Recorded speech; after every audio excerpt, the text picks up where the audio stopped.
Last 1 minute po before mag-start yung ating pananambahan. Muli patuloy nating pinapaalalahanan na hanggat maaari pag nag-start na po yung ating worship service ay iwasan po natin yung mga unnecessary na pagtayo o paglakad. At kung maaari ay ilagay po natin yung ating mga cellphones sa silent or mute nang sa gayon ay hindi po tayo makagambala sa ating pagsamba. At nawa, patuloy po nating ihanda ang ating mga puso at tayo sama-samang sumamba sa Panginoon at magbigay puri sa Kanya.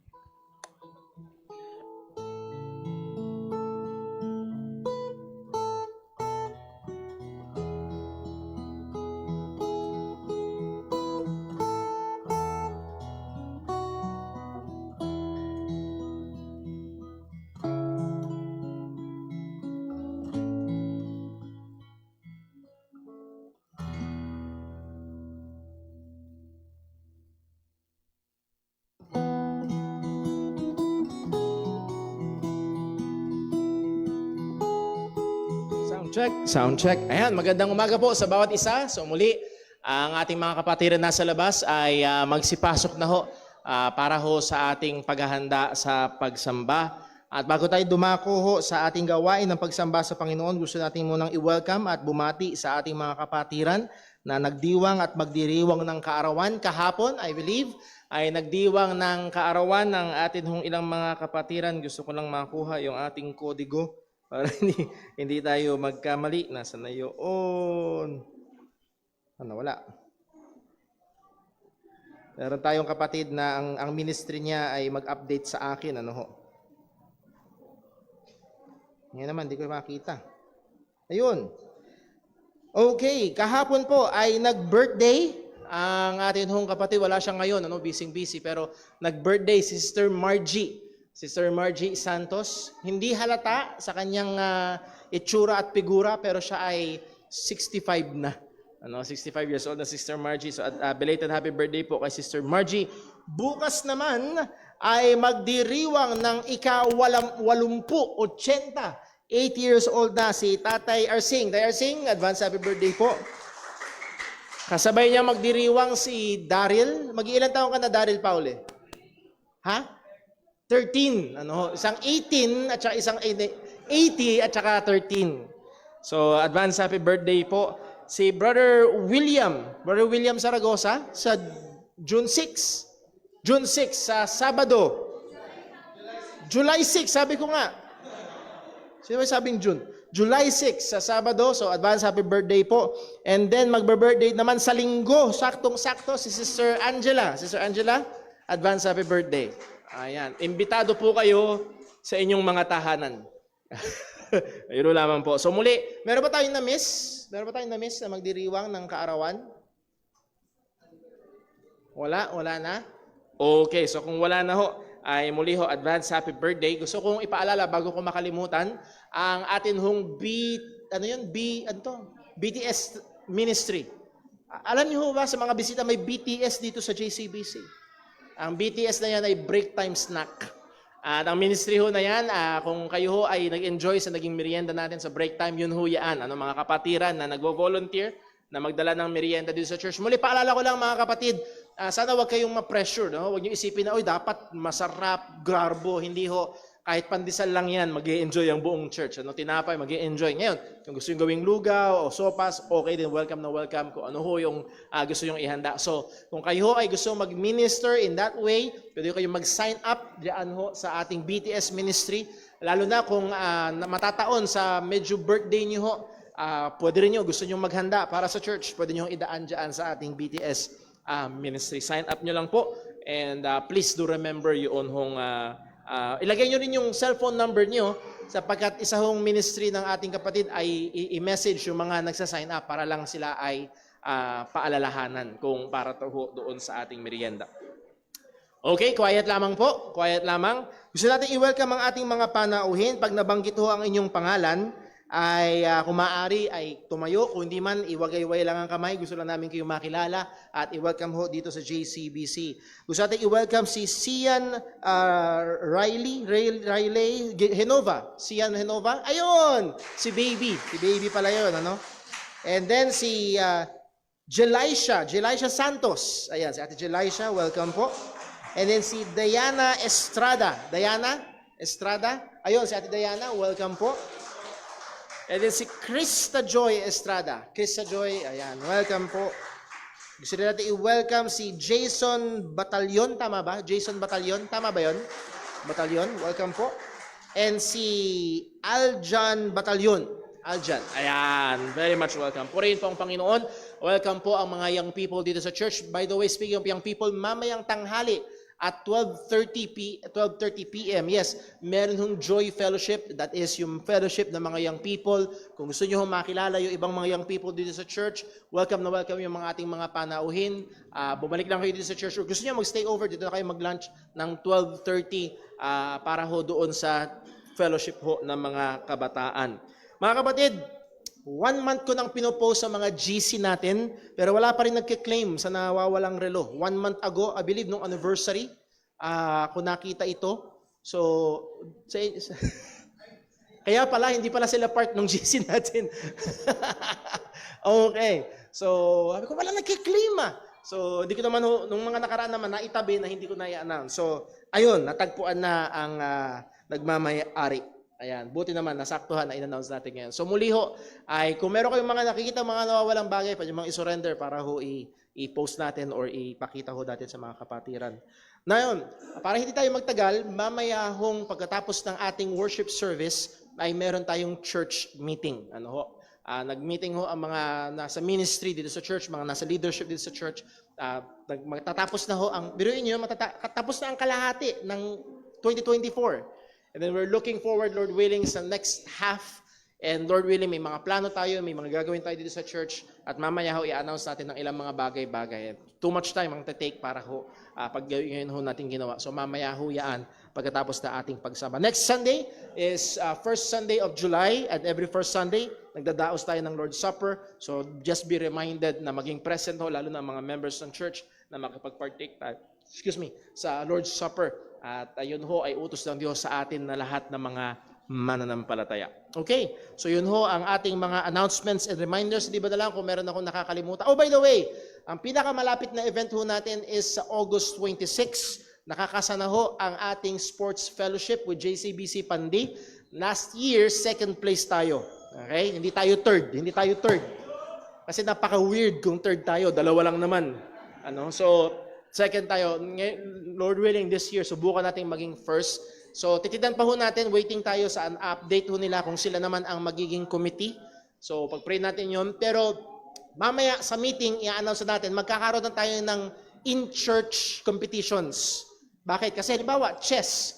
Maraming gusto maglaro ng chess. So, maglalaban-laban na dito. Yung mananalo, yun yung ipanglalaban natin sa August 26. Yung mga ganong bagay ay gagawin ho natin para hindi tayo doon lituhan. So, i-announce ho natin yan. Okay? So, ngayon sa daling ho ito, tayo ipupunta o maghahanda para sa ating pagsamba. At as we have been reminded, mga kapatid, sa ating gawain ng pagsamba, hindi malayo ang Diyos, siya'y malapit. Actually, siya'y naririto.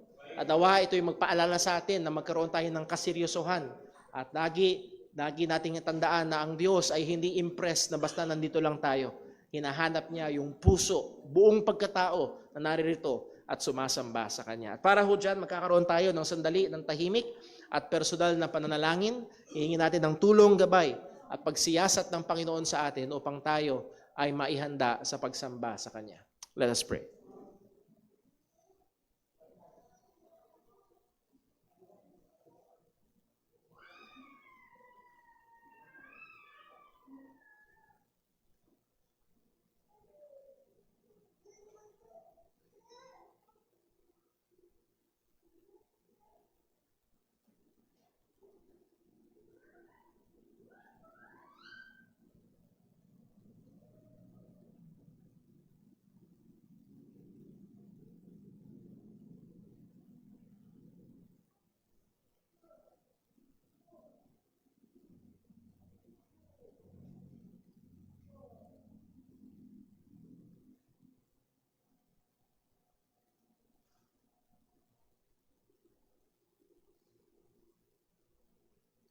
Manalangin po tayo. O aming amang Diyos, dakila, banal, Diyos na may lalang ng lahat ng bagay.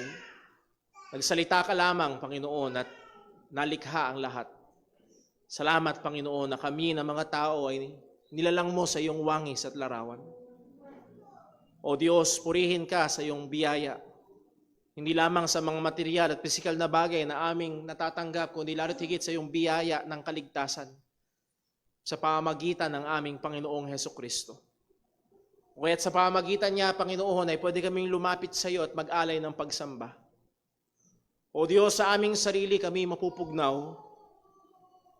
Kung sa aming sarili lang, Panginoon, ang karapat-dapat sa amin ay mamatay at pumunta sa parusa. Pero Diyos, sa pamamagitan ng aming Panginoong Kristo ay pwede kaming lumapit sa iyo. At pwede kaming mag-alay ng katanggap-tanggap na pagsamba. O Panginoon, lahat ng papuri ay sa iyo. Sapagkat ikaw ang gumawa nito. Ikaw ang nagbigay ng kaparaanan upang kami ay maaaring makapag-alay ng pagsamba sa iyo. Kaya ngayon, Panginoon, namin pong hinihiling, una, O Diyos, saliksikin mo kami sa anumang mga kasalanan. Lord, gamitin mo ang iyong salita, paalalahanan mo kami, Panginoon. Kung meron man mga bagay sa aming buhay, ginagawa, iniisip, sinasabi, O Diyos, na hindi sang-ayon sa iyong salita. O Panginoon, patawarin mo kami. Dalhin mo kami sa pagsisisi at nawa, Panginoon, ay masumpukan mo kami na matapat na nakikipaglaban sa kasalanan. At gayon din, Panginoon, tulungan mo kami sapagkat ang daming umaagaw ng aming atensyon. At napaalalahanan kami ng iyong salita na hindi mo lamang desire na physically nandito kami. Kundi gusto mo, Panginoon, ang aming puso ay lumalapit sa iyo. Tulungan mo nawa kami ngayon, Panginoon. Alalahanin mo kami gawa sa alikabok at maraming kahinaan. O Lord, desperado kaming nangangailangan ng iyong biyaya. Hindi namin kaya sa aming sarili. Ngunit salamat, O Diyos, ng banal na Espiritu ay nakatahan sa amin. At nawa, Panginoon, ang lahat ng gagawin namin ngayong umaga ay maging mabangong samyo sa iyong harapan, pagsamba na katanggap-tanggap sa pamamagitan ni Kristo Jesus. At sa lahat ng aming gagawin, nawa, maluwalhati ka. At sa pangangaral ng iyong salita, O Diyos, nawa maihayag ang iyong katotohanan at ang iyong katotohanan ng patuloy na magpabanal sa iyong mga mananampalataya at ang iyong katotohanan ng patuloy na magpapalaya. At O Diyos, kami nagmamakaawa sa iyo. Magdalang habag ka sa mga naririto na wala pa kay Kristo Jesus. Lord, sa mga bata at mga kabataang naririto na wala pa kay Kristo, na sila'y patungo pa rin sa kapahamakan, Lord, maawa ka. Lord, sa mga katandaan na naririto at maaaring matagal na, for many years ay umaaten sa gawain na ito. Naririnig ang ebanghelyo pero patuloy na nagsasawalang bahala kay Kristo. Lord, maawa ka. Maawa ka. Nawa ikaw ang magligtas at nawa, O Diyos, ngayong sandaling ito o ngayong araw na ito, Panginoon, ay maging araw ng kaligtasan ng mga naririto. At lahat ng ito ay sa iyo namin hinihiling na kayang gumawa ng higit sa aming hinihingi at inaakala. At lahat ng ito dalangin namin sa ngalan ng aming Panginoong Hesukristo. Amen. Sa iyo po tayong lahat at tayo po umawit ng papuri sa Panginoon.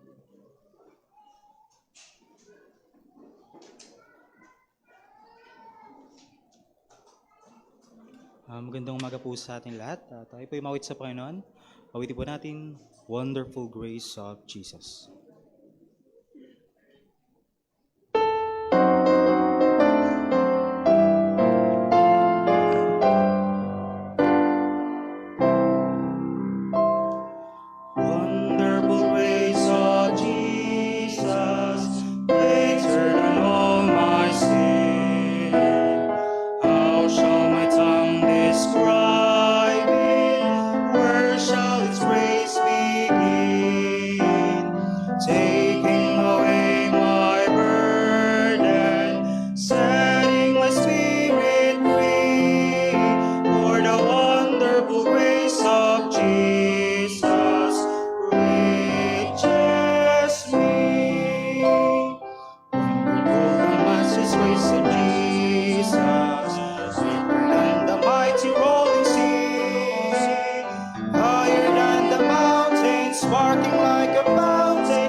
ay manatiling nakatayo para po sa ating pagkakaloob.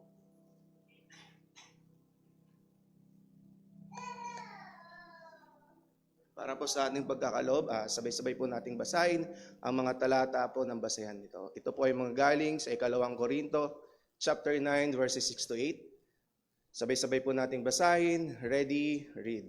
At ito ang ibig kong sabihin, ang nagtatanim ng kaunti ay kaunti rin ang aanihin, at ang nagtatanim ng marami ay marami rin ang aanihin. Ang bawat isa ay magbigay ayon sa ipinasya ng kanyang puso, hindi nangihinayang o napipilitan lamang, sapagkat iniibig ng Diyos ang masayang nagbibigay. Kaya ng Diyos na pagkalooban kayo ng masaganang pagpapala sa lahat ng bagay, upang maging masagana kayo sa lahat ng uri ng mabuting gawa, habang pinupunan ang lahat ng inyong mga pangangailangan sa tuwina. Manalangin po tayo. Aming Ama, aming Diyos na sa langit, kami, Panginoon, ay nagpupuri sa inyo. Nagpapasalamat, Panginoon, sa inyong kabutihan, Panginoon, sa amin. Sa inyo pong habag, Panginoon, sa inyo pong awa sa aming buhay, Panginoon. Maraming salamat, Panginoon. Salamat din, Panginoon, sa lahat ng kabutihan, Panginoon, na patuloy ninyo, Panginoong pinagkakaloob po sa amin. Salamat, Panginoon, sa lahat ng biyaya. Salamat, Panginoon, sa pagkakataon na to, na kami, Panginoon, ay muling nakakasamba sa inyo, Panginoon. At sa oras na to, Panginoon, na kami, sa dadako, sa aming pagkakaloob, Panginoon, kami, Panginoon, ay nagpapasalamat sa inyo dahil alam po namin, Panginoon, ang lahat ng bagay, Panginoon, sa inyo nang galing, Panginoon, na kayo bilang aming Diyos, kayo pa po, Panginoon, ang unang nagbigay, Panginoon, sa amin. Maging inyong pag-ibig, Panginoon, binigay niyo, Panginoon, inyong bugtong na anak, Panginoon, upang sa aming mga kasalanan, Panginoon, kami ay matubos, Panginoon. Kami, Panginoon, mailayo sa kaparusahan, Panginoon, na kayo ang tumanggap ng mga ito, Panginoon, upang kami, Panginoon, ay makatanggap ng inyong kaligtasan.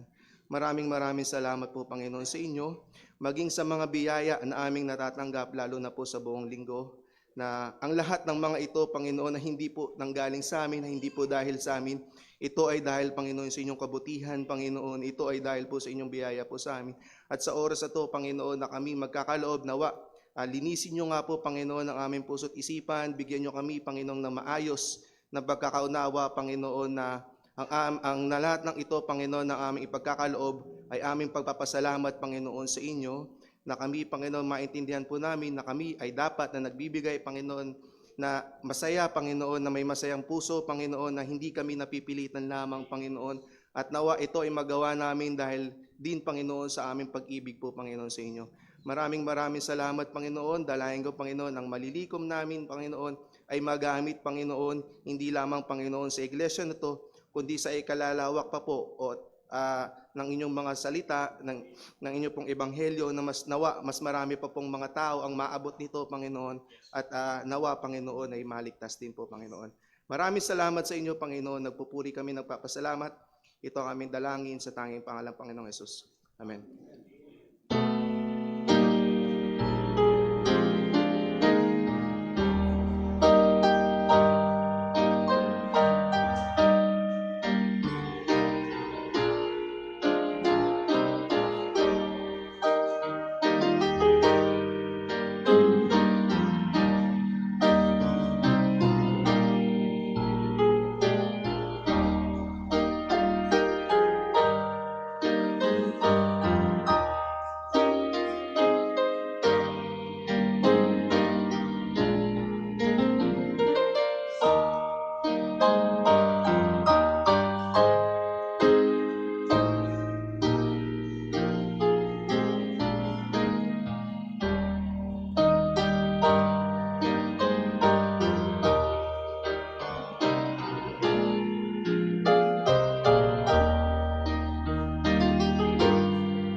Muli po tayo mawit sa Panginoon. Awitin po natin, Jesus paid it all.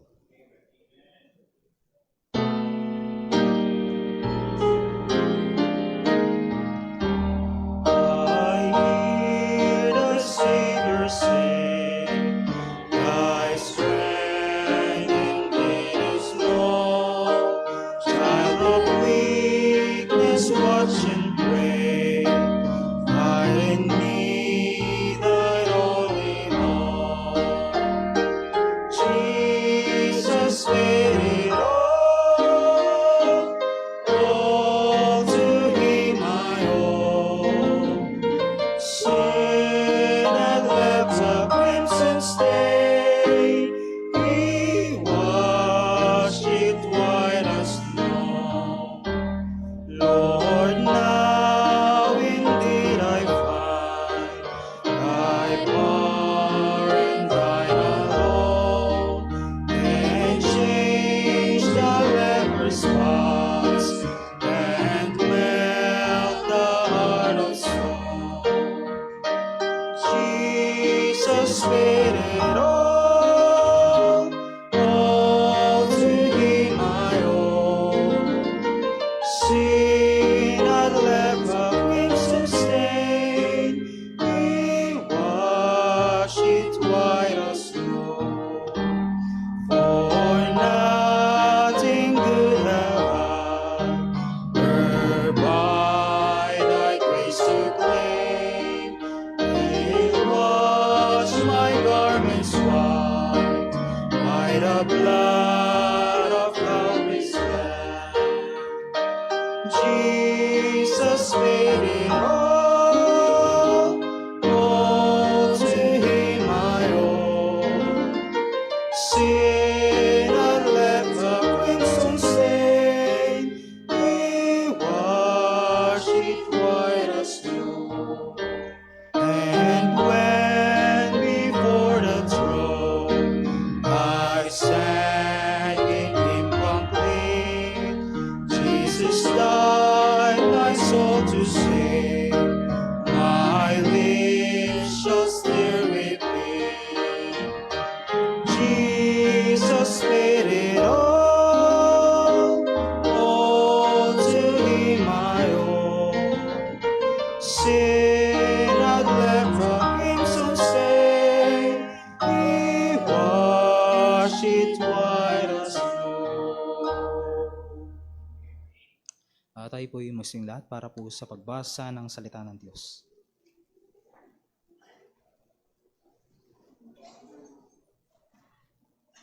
Magandang umaga po sa atin lahat. Sumatin nawa ang kapayapaan at habag ng Panginoon. Para po sa pagbasa ng kanyang mga salita, magmumula po sa Aklat ni Santiago, Kapitulo 2, talatang 14 hanggang 26. Sabay-sabay po nating basahin. Ready, read.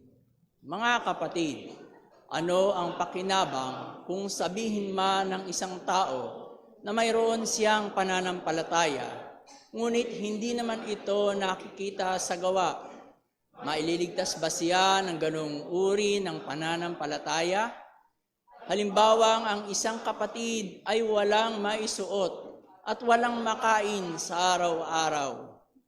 At ang isa sa inyo ay magsabi sa kanya, pagpalain ka ng Diyos, magbihis ka't mabusog.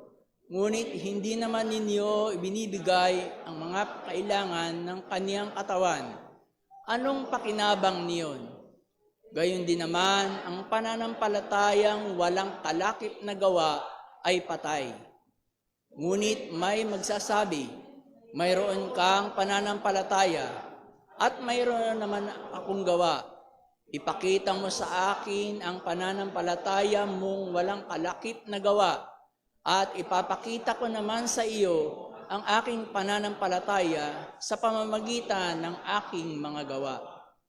Sumasampalataya kang iisa ang Diyos, mabuti.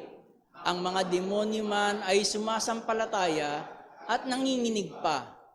Nais mo ba ng katibayan o taong hangal na walang kabuluhan ang pananampalataya na walang kasamang gawa? Hindi ba't kinalugdan ng Diyos ang ating amang si Abraham dahil sa kaniyang mga gawa nang ihandog niya sa dambana ang anak niyang si Isaac. Dito'y makikita mong magkalakip ang kaniyang pananampalataya at kaniyang mga gawa at naging ganap ang pananampalataya dahil sa kaniyang mga gawa. Natupad ang sinasabi ng kasulatan, si Abraham ay sumampalataya sa Diyos at dahil dito siya'y itinuring na matuwid at tinawag siyang kaibigan ng Diyos. Dito ninyo makikita na ang tao'y itinuturing na matuwid dahil sa kaniyang mga gawa at hindi dahil sa kaniyang pananampalataya lamang. Gayun din, hindi ba ang masamang babaeng si Rahab ay itinuring na matuwid dahil sa mga gawa nang patuloyin niya ang mga espiya at nagturo ng ibang daan upang makatakas. Sapagkat kung paanong ang katawang walang espiritu ay patay, ang pananampalatayang walang kalakip na gawa ay patay. Amen. Pagpalain ng Panginoon ang pagbabasa ng kanyang mga salita. Maaari na po tayong magsiupo.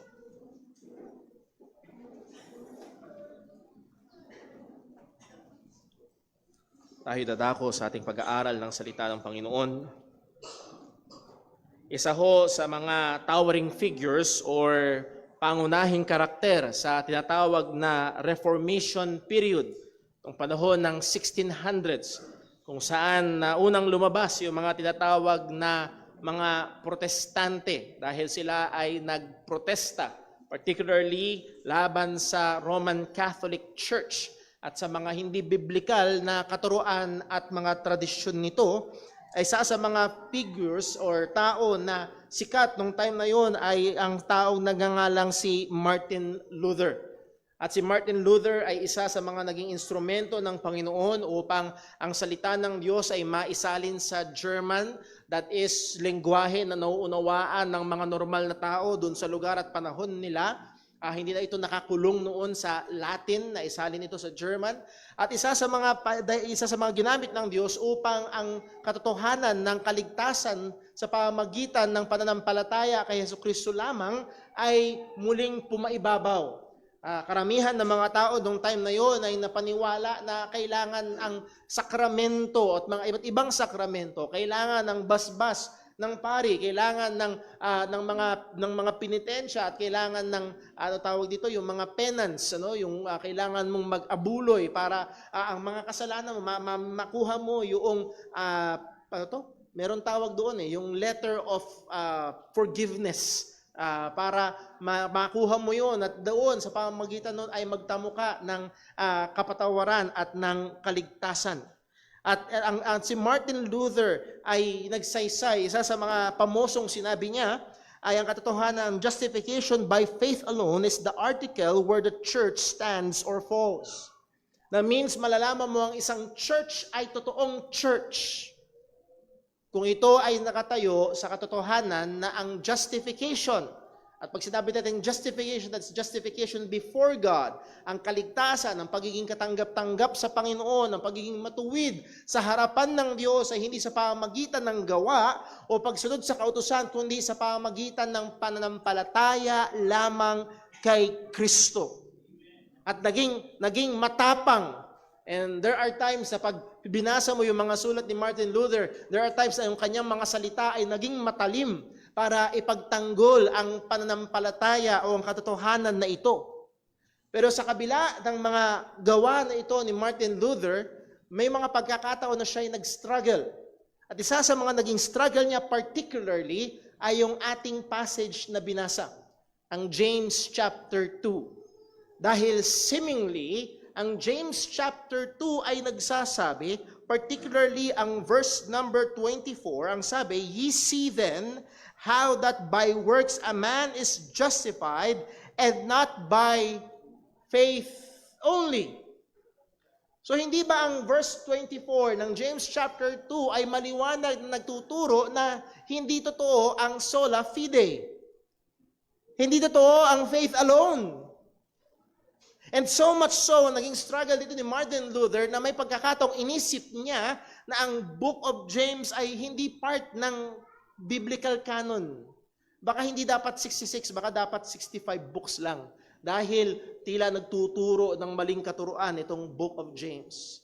At mga kapatid, kung si Martin Luther ay nag-struggle dito, maraming mga tao nag-i-struggle hanggang ngayon sa panahon na ito. At habang hinahanda ko ang ating pag-aaral, nanood ako ng ilang mga nagtuturo sa YouTube, and be very, very careful sapagkat merong even mga Baptist na nagtuturo ng mali ang pag-handle nila dito sa James chapter 2, na sinasabi na si James ay nagtuturo ng salvation by works. Nakapakinig ako ng pastor mismo. Sad to say, nangaral pa dito, hindi yun ang pinangaral niya, pero nag-usap kami, lumabas sa kanyang bibig na si James ay nagtuturo ng ebanghelyo, paraan ng kaligtasan para sa mga Hudyo, at si Paul ay nagtuturo ng paraan ng kaligtasan para sa mga Hentil. So, dalawang magkaibang paraan ng kaligtasan. And that is not the case. Yun ay maling-mali na pag-view dito sa James chapter 2, verses 14 hanggang verse number 26. So now, yes, aminado at maraming mga Kristiyano, kahit ako, nung ako ay bago pa lamang mananampalataya, ang James chapter 2 verses 14 hanggang 26 ay isa sa mga passage ng scriptures na hindi ko madalas pinupuntahan dahil may tuturing itong lilim ng libis ng kamatayan sa pakikipag-usap sa ibang mga pananampalataya. And hopefully sa pag-aaral natin ngayong umaga, ay makatulong ho ako at maging mas malinaw sa atin at hindi tayo kabahan, hindi tayo manginig, hindi tayo magdalawang isip na pag ito ay binuksan o ng ibang pananampalataya, tinunguhan ito ay magagawa nating paipangaral ang katotohanan. Again, we are not after ng stand ng Baptist. Hindi yun ang goal natin. Ang goal natin ay makita ang katotohanan kung ano talaga ang sinasabi ng salita ng Panginoon. Again, our message this morning, as we have said last Sunday, ay ito, a profession of faith in the gospel that does not produce sanctification in the life of the believer or the professor is a false profession and there is no salvation. Ang pagpapakayag o pagpapakilala na siya ay may pananampalataya sa Ebanghelyo, ngunit hindi ito nagbubunga o nagdudulot ng kabanalan sa buhay ng tao, ay isang peke o kasinungalingang pagpapahayag at walang kaligtasan dito. At nawa, tulungan tayo ng Panginoon sa ating pag-aaral at para ho dyan hingin natin ang kanyang gabay. Let us pray. Panginoong Diyos, aming Ama sa langit, muli Panginoon, hiwalay sa iyo, wala kaming magagawa. Hiwalay sa iyo ang mangangaral na ito at bawat isang makikinig ay walang magagawa. Kaya kahabagan mo po kami ngayon, tulungan mo po kami, bigyan mo kami ng liwanag ng isip, bigyan mo kami, Panginoon, ng puso na nagnanasa ng iyong katotohanan. At nawa, O Diyos, ang lahat ng ito ay mauwi sa kapurihan ng iyong pangalan, sa ikababanal ng iyong mga anak, at sa ikaliligtas ng mga wala pa kay Kristo Jesus. At lahat ng ito, Panginoon, ay inihiling namin sa ngalan ng aming Panginoong Hesukristo. Amen. Again, we believe that salvation is by grace alone, through faith alone, in Christ alone. Biyaya lamang ng Diyos ang kaligtasan. Ito sa pamamagitan ng pananampalataya lamang. Ito ay sa pamamagitan ng pananampalataya lamang kay Kristo Jesus lamang. At mahalaga ang mga salitang alone. Mahalaga yung salitang lamang. Ibig sabihin, wala tayong dinadagdag. Sapat na ang ginawa ni Hesukristo sa krus ng Kalbaryo para magligtas ng bawat makasalanan. Maliwanag ang sabi ng salita ng Diyos, Ephesians chapter 2 verse 8, for by grace are ye saved through faith. Hindi ito malabo, napakalinaw. Paano daw sila naligtas? It is by grace. Biyaya ng Diyos. Hindi pinagtrabahuhan, hindi ito bayad, hindi ito exchange. Ito ay biyaya ng Panginoon. And that not of yourselves, it is the gift of God. Hindi daw ito galing sa sarili. Hindi ito mula sa iyong sarili. So kung narito ka ngayon, ikaw ay bisita namin or maaaring matagal ka nang uma-attend sa church na ito, pero hanggang ngayon, ang iyong kaisipan ay para katanggapin ng Diyos sa langit, para ka maligtas, ay nakadepende sa iyong sarili, I'm sorry, that is wrong. Iyon ay maling kaisipan na magdadala sa iyo diretso sa kapahamakan. Sapagkat ang sabi ng salita ng Diyos, ang kaligtasan ay biyaya ng Panginoon. At ito'y sa pamamagitan ng pananampalataya, and that is wholeheartedly magtitiwala ka. Huli, dedepende ka, hindi sa iyong sarili, kung hindi kay Kristo Jesus. At ang sabi ng salita ng Diyos, it is the gift of God. Regalo ito ng Panginoon. Ang Diyos ang quote and unquote gumastos. At napakamahal ng ibinayad niya sa ating kaligtasan ng kanyang bugtong na anak. At nung binayaran ni Jesus sa krus, ang sabi niya bago siya mamatay sa krus, it is finished.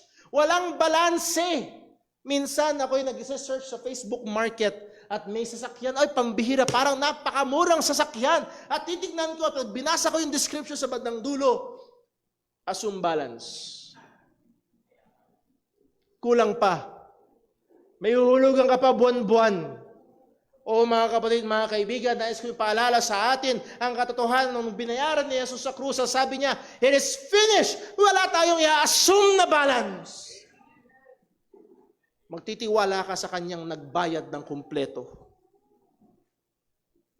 Verse 9, Ephesians 2, ang sabi, not of works. Not of works. Not of works.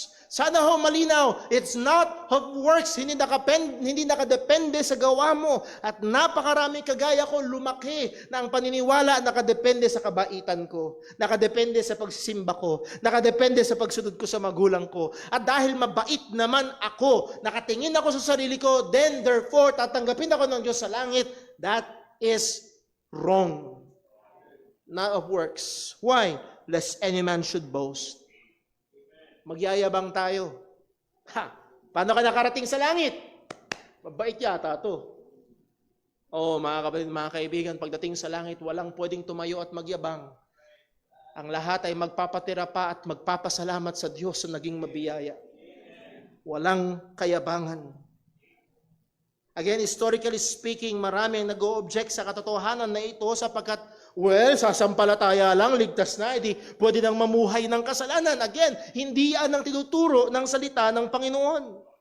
Pinaliwanag natin last Sunday kung bakit tayo naniniwala ng isang tao kapag tunay niyang naunawaan ng Ebanghelyo, kapag ang isang tao ay tunay na sumampalataya sa Ebanghelyo, hindi ito magdudulot ng buhay ng kasalanan, kundi ito ay magtutulak sa buhay ng kabanalan.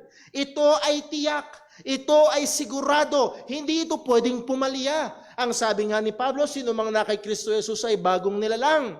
At sabi mismo nung ating binasa, balikan natin sa Ephesians chapter 2, verse 8, for by grace are ye saved through faith, and that not of yourselves, it is the gift of God, not of works lest any man should boast. Hindi pwedeng magmalaki. If you remember, sinabi natin last time na para itong sinandwich ni Apostol Pablo, yung kayabangan ay sinandwich ng dalawang katotohanan na dumudurog dito. Ano yon? Una, not of works. Hindi ka pwedeng magmalaki, durog ang kayabangan. Hindi lang yon. Ang susunod na verse sa verse 10, bakit hindi pwedeng magmalaki? For we are His workmanship. Every Christian, kung ikaw ay Kristiyano ngayon, kung ikaw ay mananampalataya ng Ebanghelyo ngayon, ang sabi ng salita is, we are God's workmanship. That word workmanship meaning we are God's creation, we are God's masterpiece, we are God's product. Produkto tayo ng Panginoon. Created in Christ Jesus. At ito, produkto na ito inilikha kay Kristo Jesus. At anong lalabas sa produkto nito? Unto good works. Ito sa aming bahay ay meron akong binili na makina na ice cream maker. At kakaiba itong ice cream maker na ito. Ang ice cream maker na ito ay banana base. Ibig sabihin, yung saging, lalagay mo sa freezer at pag natigas na yung saging, kukunin mo at i-feed mo doon at yun yung magsisilbing lalabas siya na parang ice cream yung consistency at pwede mong haluan ng chocolate chips, pwede mong haluan ng cookies, pwede mong haluan ng brownies. Woo! Itong produkto na ito ay dinisenyo para maglabas ng banana flavored ice cream. Yun ang lalabas. At kapag nilagay mo dun yung saging, at pag ganun mo, ang lumabas ay pako, may problema. Bakit? Yun ay produkto, dinisenyo, at ginawa para lumabas yung saging na parang ice cream. Yun yung disenyo niya. Nakalimutan ko na yung tawag doon sa makina na yun. Again, hiramin natin yung larawan na yun. Ang sabi ng salita na, we are God's product. Created in the, if I may use the factory of Jesus. At ang layunin, ang disenyo nitong produkto na ginawa ng Diyos is to produce good works. Yun ang lalabas sa mga niligtas ng biyaya ng Panginoon. Lalabas ito. Again, hindi ito by letting go and letting God. Ang hamon sa atin ng salita ng Diyos, we must exert effort sa biyaya ng Panginoon. Habang ang Diyos ay gumagawa sa atin, we must exert effort to work out our salvation. As we have studied last Sunday, Philippians 2 verse 12, wherefore, my beloved, as ye have always obeyed, not as in my presence only, but now much more in my absence. Ang sabi niya, work out your own salvation. Hindi work for your salvation, i-work out mo yung salvation. Para bang sa mga nag-gym, again, work out your muscle. May muscle ka, i-work out mo lang. May kaligtasan ka. Kung ikaw ay Kristiyano, may kaligtasan ka. I-work out mo yung kaligtasan mo. I-exercise mo yung pagiging Kristiyano mo. At ang sabi niya, with fear and trembling. O mga kapatid, kung pwede lang paparada tayo dito natin uubusin yung oras natin. That means, itong word na with fear and trembling ay madalas ginagamit sa salita ng Diyos, lalo na kapag na-encounter ng isang tao ang kaluwalhatian ng Diyos. They fall down in fear and trembling. Ito'y nagsasabi ng may matinding panggigilalas, may matinding kaseryosohan, may matinding pag-iingat, may matinding effort. Bakit? Bakit ang Kristiyano ay kailangan mag-exert ng matinding effort, seryosong effort na i-work out ang kanyang salvation kung ikaw ay nagpapakilalang Kristiyano? Verse number 13 gives us the reason, for it is God which worketh in you both to will and to do of His good pleasure. Hindi ito pwedeng, alam mo yun, kung ikaw ay empleyado, nasubukan mo na yung boss mo, katabi mo, anong klaseng trabaho ang gagawin mo? Ako niyo? Kung ikaw ay empleyado at may trabaho ka at yung boss mo tumayo sa tabi mo. Anong tinding pagsusumikap? Oh, narito ang Panginoon. Hindi lang basta nasa tabi natin, siya'y nasa atin at gumagawa sa atin. So yes, sa isipin, Brother Paul, napakahirap, hindi ko kayang magpakabanal. Yes, hindi talaga natin kaya. At salamat sa Diyos, siya ang nasa atin at gumagawa sa atin. Therefore, we can exert maximum effort with fear and trembling. Now, kailangan natin iwanan yung punto na yan. Hindi natin madalakay yung ating pinaka-topic ngayong umaga. So again, ang lahat ng tunay na nakaranas ng pagliligtas na biyaya o nagliligtas na biyaya ng Panginoon ay magsisimula ng buhay ng kabanalan. Why? Because he or she is God's product created in Christ Jesus unto good works. And God is at work. God is at work. Now, maaaring sabihin ng sino man at maaaring magtanong, teka muna, Brother Paul, paano yung sinabi ni James? Brother Paul, paulit-ulit ka at lagi ko na lang narinig sa by faith alone, by faith alone, by faith alone. Pero as we have read kanina sa James chapter 2 verse 24, ye see them. Hindi mo ba nakikita, Brother Paul? Sabi ni James, nakikita mo ngayon. Ye see then that by works a man is justified and not by faith only. At marami ho, pag hindi ho tayo maingat, ay ipapako ang usapan dito, malinaw ang salita ng Diyos, hindi faith only. So kailangan ho nating maunawaan ho ito. As we have said, ang talatang nito ay misunderstand ng marami at maraming debate patungkol sa passage ho na ito. Maging ang mga theologians, may mga theologians, good and very good theologians, ay minsan ay naliliglig sa passage ho na ito. As we have said, binigyan natin example ni Martin Luther.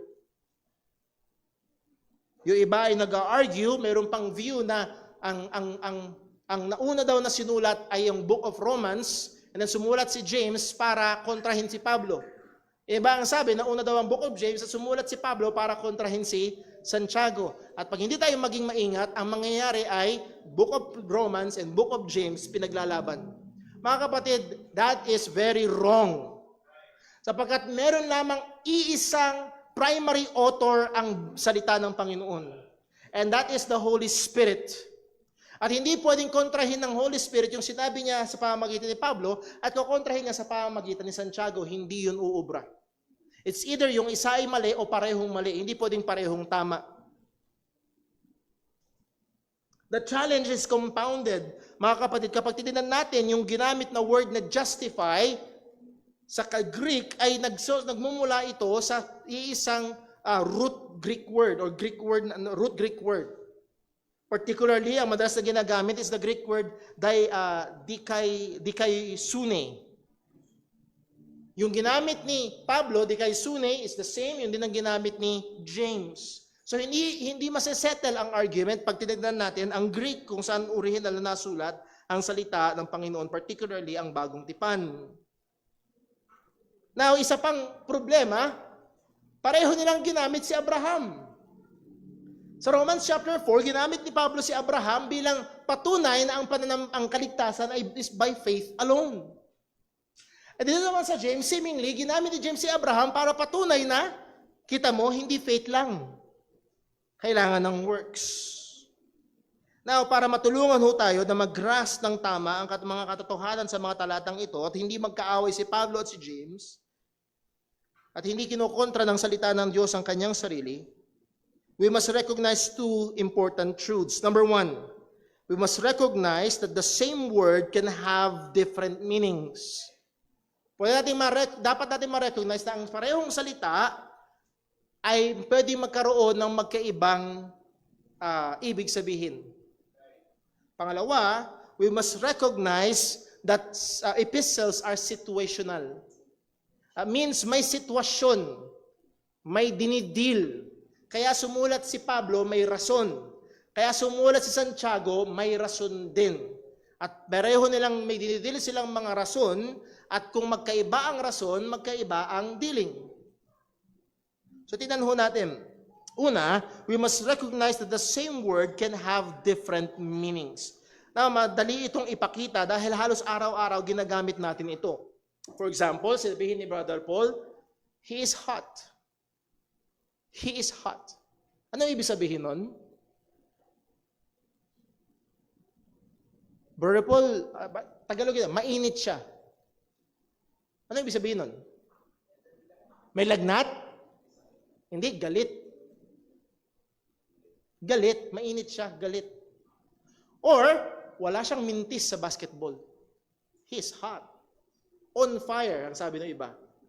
Kuha niyo, isang salita, depende kung saan sinabi, nag-iiba ng meaning. So kahit pareho ng Greek word na ginamit si Pablo at si Santiago, depende sa konteksto, nag-iiba ang meaning. Ginamit din ng ating Panginoong Jesus ang Greek word na ito about yung word na justify sa Matthew 11 verse 19. Matthew 11 verse 19. Anong sabi sa Matthew 11 verse 19? The Son of Man came eating and drinking, and they say, behold, a man gluttonous and a wine-bibber, or a friend of publicans and sinners. And this is the point na gusto ko makita natin. But wisdom is what? Justified of her children. It's the same word. Now, ibig sabihin ba ni Pablo na ang wisdom ay inaring ganap, binihisan ng katwiran, may imputed righteousness, pinatawad sa kanyang mga kasalanan dahil siya'y nanampalataya sa Ebanghelyo ni Kristo? No. Hindi yun. Una, ang wisdom ay hindi naman tao at makasalanan na kailangan ng justification. So dito makikita natin na ang word na wisdom dito, ang ibig sabihin that wisdom is, ang punto halimbawa sa ESV, ang pagkakasalin, yet wisdom is justified by her deeds. That means true wisdom or the claim of it will be proven by the deeds or action. Ang karunungan ay i-justify. Ipapakita niya na talaga ito ay karunungan depende sa magiging anak o depende sa magiging produkto. Depende sa magiging resulta. Nakuha niyo ho? So ang ibig sabihin lang ho dito ay ang punto ito, the word justify can mean to demonstrate positively or to manifest genuineness. Yung word na justify. Or meron pang isang salita dito, vindicate. Vindicate. Halimbawa, nasubukan mo nang mapagbintangan ka. Hey, hindi, ikaw talaga kumuha. Ikaw talaga kumuha. Wala na ba iba? Ikaw talaga kumuha. Napagbintangan ka. Sabi, hindi ako kumuha. Talaga, hindi talaga ako kumuha. Hindi, ikaw talaga kumuha. Wala na iba, ikaw talaga kumuha. Hindi nga talaga ako kumuha. Tapos biglang may dumating. Ang sabi niya, ano ka ba? Andyan ako. At kitang-kita ko na siya ang hindi kumuha. May nagpatotoo na hindi ikaw ang kumuha. Ang tawag doon, you feel vindicated. Napatunayan na yung claim mo ay totoo. Na yung sinasabi mo ay legit. Kuha. At pwedeng gamitin doon, at dito ginamit ni Jesus yung word na justify to mean that way, to be vindicated. At makikita ho natin, and again, to give an example, halimbawa sabihin ko sa inyo mga kapatid, na si Brother Paul, hindi nyo lang alam, kaya kong tumalon ng 6 feet high, vertical leap 6 feet. Sino maniniwala? Dapat lang wala. Dapat lang wala. Dahil dapat nasa ibang sports, ibang larangan ang tinutunguhan ko ngayon. Ngayon, pag sinabi nyo, hindi, kaya ko talaga tumalon 6 feet, anong sasabihin nyo? Pakita nga. Lagi nga. Kuha nyo ho. Yung claim mo, i-vindicate mo nga para ma-justify yung sinasabi mo. Yun ho ang ibig sabihin. Again, the word justify, hindi lamang ibig sabihin theologically to have imputed righteousness from Christ, it can also mean to be vindicated. At gusto kong sabihin sa inyo ito, si Pablo, ang gamit niya ng word na justify is to be reconciled with God, to be imputed with the perfect righteousness with Christ by faith. Si James naman, ginagamit niya ang word na justify, to be vindicated, to prove, to show, to display genuineness or legitimacy. Yun yung pagkakaiba ng dalawang gamit o yung gamit ng salitang justify. Now, kanina, yung binigay nating halimbawa, mainit siya. Paano mo nalaman yung ibig sabihin? Depende sa konteksto. Mga kapatid, hindi nyo lang alam. Sa ganitong parang tinuturuan ko rin kayo kung paano mag-aral ng Bible. Depende sa konteksto. Or ibang word, depende sa sitwasyon. Kung ang sitwasyon, may batang nakahiga at merong panyo dyan at sinabi ko, mainit siya. Ay, may sakit. Kung ang sitwasyon, may naglalaro ng sports, halimbawa, nag-basketball, sila Brother Gab, sila Brother Daryl, at hindi nagmimintis si Brother Patrick, mainit siya. Alam nyo na ang konteksto dahil hindi nagmimintis. Pero sa kabilang banda, yung kalaban nila na halimbawa, ang kalaban niya ay si Brother Gab at sa inis niya na siya hindi makashoot. Tapos si Brother Patrick hindi nagmimintis. Nag-iinit naman si Brother Gab. Ano naman ibig sabihin nun? Ha? Nagagalit, naiinis. Again, ang punto, yung sitwasyon ang nagbibigay ng meaning dun sa salita na ginagamit. Doon tayo papasok sa ikalawang punto. Epistles are situational letters. Nakatanggap na ho ba kayo ng text message? Pagbasa nyo, wala lang. Ano, sasayangin mo yung oras ko para i-open yung message mo, tapos ang message mo, wala lang. Hindi, pag nag-send ka ng message, may dahilan. Naalala lang kita. Just wondering kung kumain ka na. Kasi ako hindi pa. May dahilan.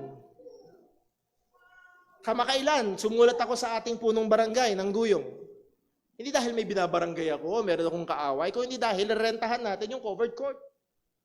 At yung nasa titulo ng letter of intent. Ang intention natin is to rent their covered court. The barangay covered court. So again, may dahilan. Hindi ako sumulat, hello Kap, wala lang. walang saysay. Again, ang punto, ang bawat sulat sa Biblia ay may dahilan. At kadalasan, may dinidil na problema. May dinidil, halimbawa, 1 Corinthians, ang daming problema dinidil ni Pablo. At para maunawaan natin, kung yung sinabi ni Pablo, kailangan din maunawaan, ano ba yung sitwasyon, ano ba yung dinidil? May dinidil si Pablo, may dinidil si James. Ang dinidil ni Pablo sa Book of Romans ay ang tanong, paano ba ang makasalanan ay maliligtas? Ang dinidil ni James sa James chapter 2, yun namang mga nagpapakilalang ligtas. Magkaiba ba yun? Yes. Sa Romans chapter 1, maliwanag ang sabi ni Pablo sa Romans chapter 1 verse 15, so as much as in me is, I am ready to preach the gospel to you that are in Rome also. Bakit? For I am not ashamed of the gospel of Christ, for this is the power of God unto salvation to everyone that believeth, to the Jew first and also to the Greek. Bakit hindi niya kinakaiha ang ebanghelyo? For therein is the righteousness of God revealed from faith to faith, as it is written, the just shall live by faith. And again, Paul, why do you say all these things? Verse 18, for the wrath of God. Let me say it this way. Kailangan mong bigyan ng matinding atensyon ng ebanghelyo dahil totoo ang puot ng Diyos. At dahil totoong ikaw ay makasalanan. Kaya ikaw pa ang pinakamabait na anak sa pamilya mo, ikaw pa rin ang pinakamabait na anak na makasalanan. At totoo pa rin ang puot ng Diyos. At dahil totoo ang puot ng Diyos, for the wrath of God is revealed from heaven against all ungodliness and unrighteousness of men who hold the truth in unrighteousness.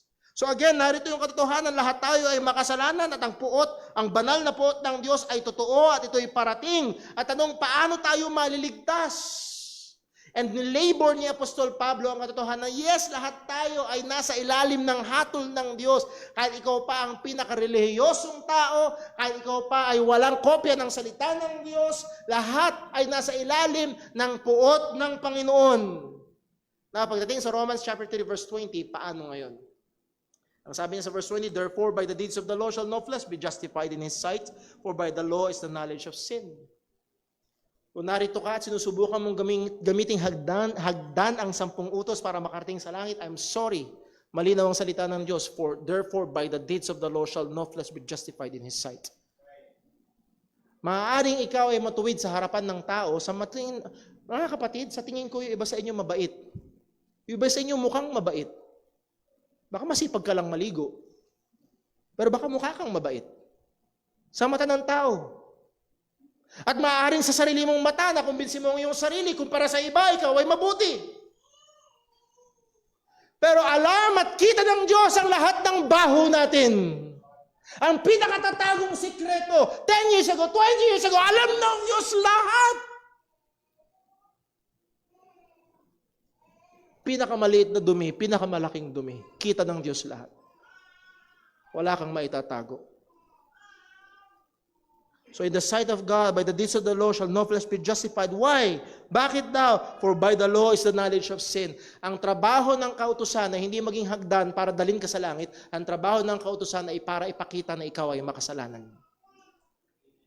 Yun ang trabaho ng kautusan. So kung ginagamit mo ang 10 Commandments para pumunta sa langit, you're using it the wrong way. Ang disenyo ng kautusan ay para ipakita kung gaano ka kadumi. At ngayon, nakita mo na kung gaano kakadumi, purihin ang Diyos kasi may kordero ng Diyos na nag-aalis ng mga kasalanan. At doon ka ituturo ng kasulatan ng kautusan. Pagdating sa verse 21, ang sabi ni Apostol Pablo, but now, in contrast to that, but now the righteousness of God or from God without the law is manifested, being witnessed by the law and the prophets. Ano ito? Paano ito? Even the righteousness of God, which is how? By faith in or of Jesus Christ unto all and upon all them that believe. For there is no difference, walang pagkakaiba. For all have sinned and come short of the glory of God. Ano man ang relihiyon mo, ano man ang kulay ng balat mo, ano man ang lengguwahe mo, lahat tayo ay nagkasala at kapos. At ang tanging pag-asa lang natin ay siya na napako sa krus at muling nabuhay. Being justified freely by His grace through the redemption that is in Christ Jesus. Again, hindi ito basta claim lang ng grace. It is through the redemption that is in Christ Jesus. It's not through our efforts. It's not through our religion. It's through the saving, redeeming work of Christ, yung ginawa ni Jesus na pagtubos, yung pagbabayad niya doon sa krus.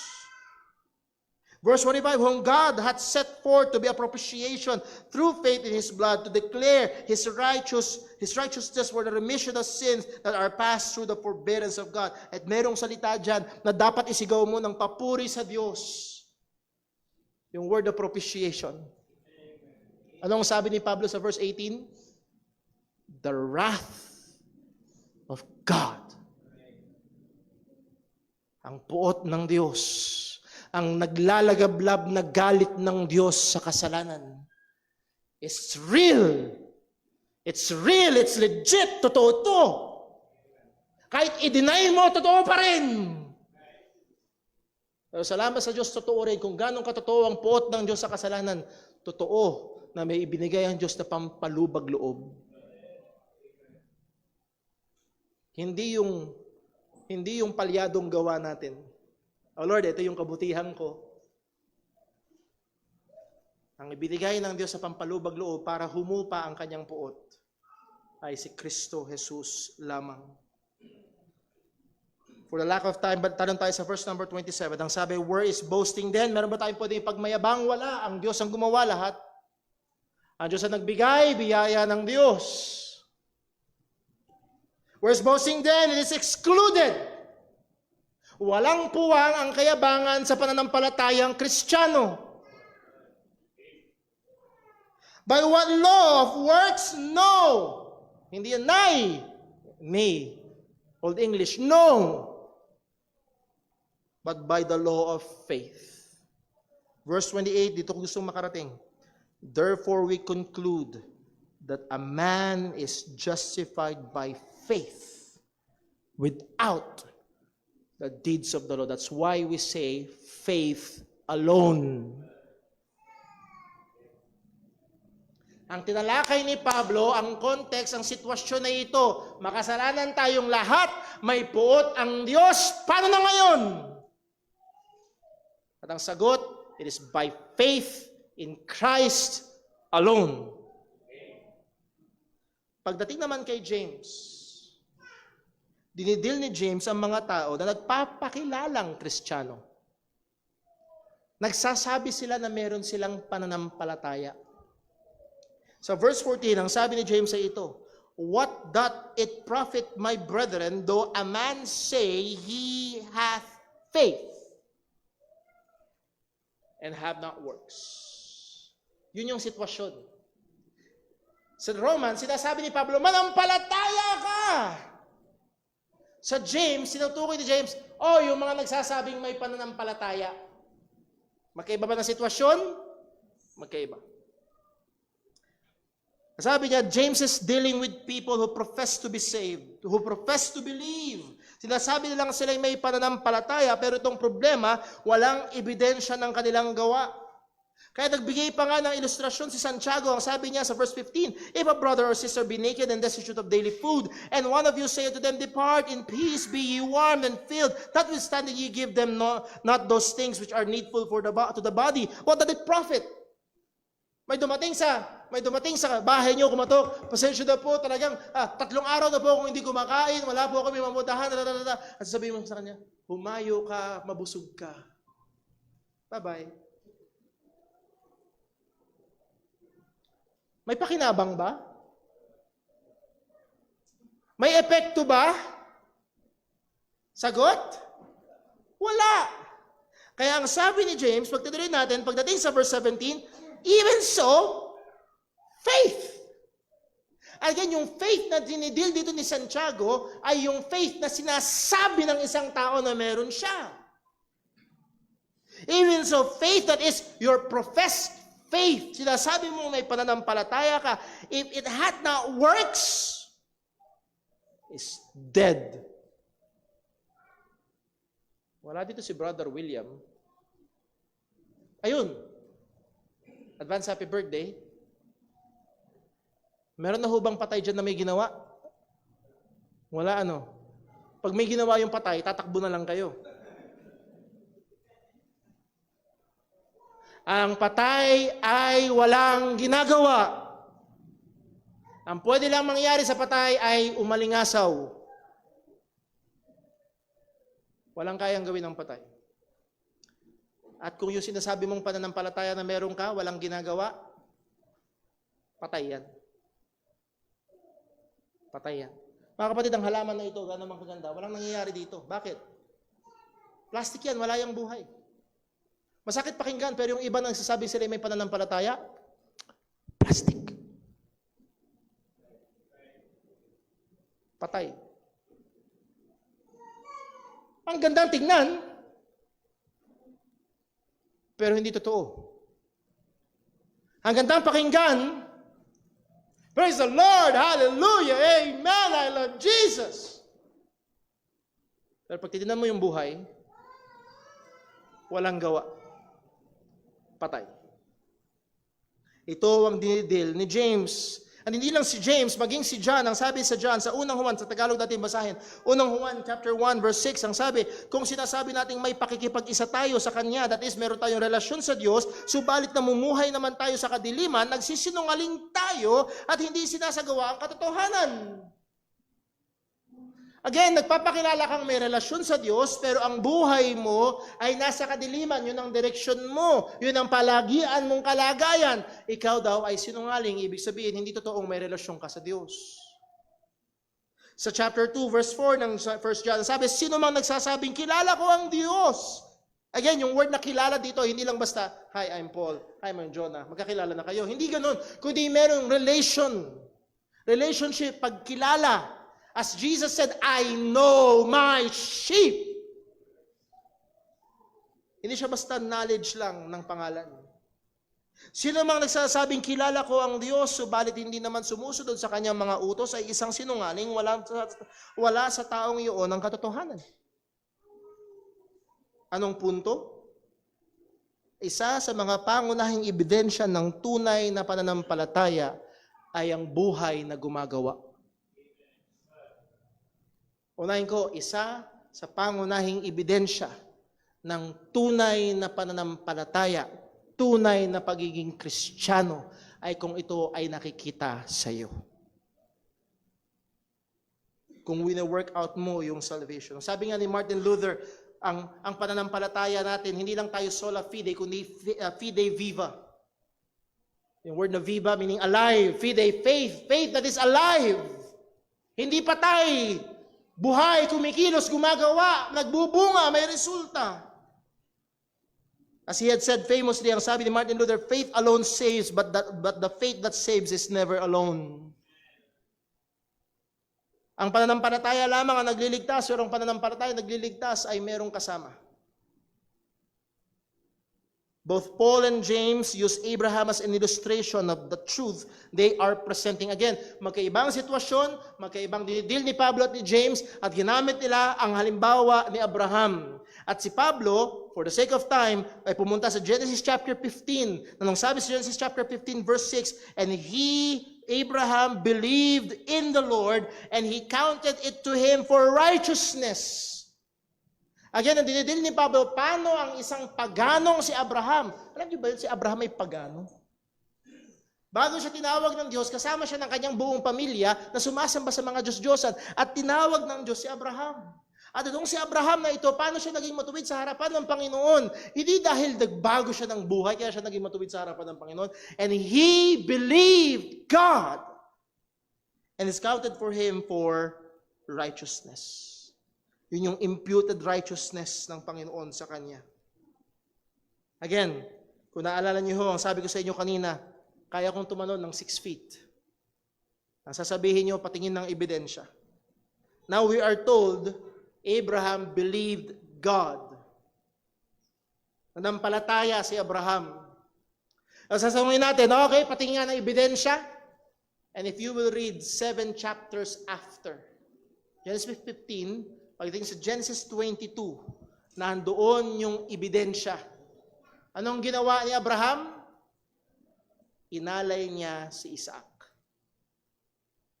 At mababasa niyo yan sa Hebrews chapter 11, na nahandoon ng record na ito ay patunay, ebidensya, nagpapakita ng pananampalataya ni Abraham.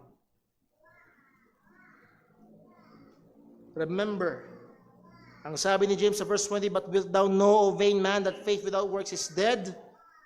Anong evidence nito? Verse 21, was not Abraham our father justified by works when he had offered Isaac his son upon the altar? Again, that word justified. Abraham was vindicated. Naipakitang legit si Abraham. Hindi siya inaring ganap dahil inalay niya si Isaac. Nakita natin na legit ang pananampalataya ni Abraham sa pamamagitan ng kanyang ginawa na pag-aalay kay Isaac. How to be saved? Listen to Paul. Ang sabi ni Paul, it's by faith alone. Now, you claim to be saved. Kiniklaim mo na Kristiyano ka. Ang hamon ni Santiago, tingin nga, pakita nga. Sa verse 18, ang sabi, yea, a man may say, thou hast faith and I have works. Meron mga tao, sinusubukang paghiwalayin ito. Meron kang faith? Sige. Ako merong works. Sa'yo faith, sa akin works. Sabi ni Santiago, Ang sabi niya, show me thy faith without works. May nagsasabi daw, sabi ni Santiago, may magsasabi sa inyo, may faith ako, ikaw may gawa. Ako may faith, ikaw may gawa. Sabi ni Santiago, sige nga, patingin nga ng faith mo na walang gawa. Makikita ba? Hindi. Lalabas na yung taong yun, ayun yung sinasabi ni Juan na sinungaling. Hindi nagsasabi ng totoo. Hindi totoong may faith siya. At muli, malinaw salita ng Diyos na hindi magkalaban si Santiago at si Pablo. Tapusin natin sa Galatians chapter 5 verse 6. Galatians chapter 5 verse 6. Ang sabi ni Paul ay ito. For in Jesus Christ neither circumcision availeth anything nor uncircumcision. Hindi pinag-uusapan kung tuli ka o hindi. Again, malayo sa atin yung, lalo na kung tayo ay hindi aral sa sa lumang tipan. Ang circumcision ay tanda. Sa lumang tipan, it's a covenant sign. Ang punto, hindi pinag-uusapan kung Hudyo ka o hindi pagdating kay Kristo. Walang pakinabang. Pagiging Hudyo mo, pagiging hintil mo, hindi yun ang usapan. For in Jesus Christ neither circumcision availeth anything nor uncircumcision. Ano yung nag-a-avail? Ano yung may pakinabang ka kay Jesus? But faith, ano daw? Which worketh by love. Mga kapatid, napakahalaga ho nito. Hindi to faith plus works. No. Yun ay magdadala sa iyo sa impyerno. It is faith. True faith. Alive faith that works. At ano ang ebidensya na ang pananampalataya mong sinasabi kay Jesus ay totoo? It will work. It will work. It will surely work. For we are His workmanship, created in Christ Jesus, unto good works. Ang mga tunay na naligtas by grace through faith will produce good works. Let's pray. Panginoon naming Diyos, aming Ama sa langit, salamat po Salamat sa iyong salita at nawa patuloy itong maging gabay, paalala sa amin, Lord, sa mga pagkakataon na gamitin mo kami upang magbahagi ng iyong katotohanan sa iba na naguguluhan, lalo na sa mga issue na ito, Panginoon, nawa bigyan mo kami ng wisdom. At yun din, Panginoon, sa amin na nagpapakilala ang mga mananampalataya, o nawa makita ito. Makita ang ebidensya ng tunay na pagiging Kristiyano. Nawa, O Diyos, sa biyaya mo, Panginoon, pag tumingin ang mga tao sa paraan ng aming pamumuhay, sa aming mga lakad, makita, Panginoon, ang buhay ng pananampalataya. Lord, alam namin ang katotohanan na mga mananampalataya, totoong mga mananampalataya, patuloy pa rin nakikipaglaban sa kasalanan. O Diyos, patuloy mo naman kaming tulungan. Nasa namin, O Diyos, na maging mabuting patotoo ang aming mga buhay alang-alang sa iyong pangalan. O, tulungan mo kami. Gamitin mo kami. At muli, O Diyos, kami nagmamakaawa sa iyo. Gamitin mo ang iyong mga katotohanan ngayong umagang ito upang gisingin ng mga naririto na wala pa kay Kristo. Ipakita mo ang kanilang kalagayan at si Jesus na tagapagligtas ng mga makasalanan. Salamat po. Ikaw lamang ang maluwalhati. Dalangin namin ito sa ngalan ng aming Panginoong Jesucristo. Amen. Sa po tayong lahat at awitin natin na ating pangwakas na.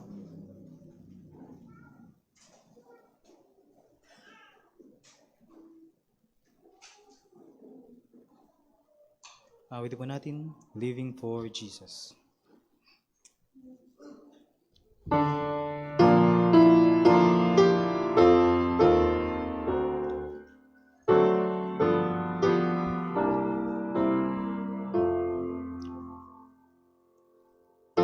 Living for Jesus, a life that is true, striving to please Him in all that I do, building allegiance, glad-hearted and free. This is the pathway of blessing for me. Oh Jesus, Lord and Savior, I give myself to Thee, for Thou in Thine atonement didst give Thyself for me. I own no other master, my heart shall be Thy throne. My life I give henceforth to live, O Christ, for Thee alone. Living for Jesus, through earth's little one, my dearest treasure, the light of His mind, seeking the lost ones, He died to redeem, bringing the weary to find rest in Him. Oh Jesus, Lord and Savior, I give myself to Thee, for Thou in Thine atonement didst give Thyself for me. I own no other master, my heart shall be Thy throne. My life I give henceforth to live, O Christ, for Thee alone. Purihin po ang pangalan ng Panginoon. Muli, salamat sa Diyos sa bawat isang naririto, maging sa ating mga kasama online. I would like to encourage everyone sa buong linggo na ating kaharap, balikan natin ang mga salita ng Diyos na ating napag-aralan. At kagaya na naging hamon sa atin, nawa, i-work out natin ang ating salvation. At maging encouragement sa atin that God is at work in us. Sa ating paghiwa-hiwalay nawa ang pagmamahal ng ating Ama, ang biyaya ng ating Panginoong Hesukristo, at ang kapangyarihan ng Banal na Espiritu sa bawat isa sa atin, patuloy nawang makita sa ating mga buhay ang pananampalataya na ating pinapakilala. God bless po, magandang tanghali. Dito nagtatapos ang ating gawain ng pagsamba. At i-request ko ho ang lahat na particularly ang mga members ng church na magsiupo at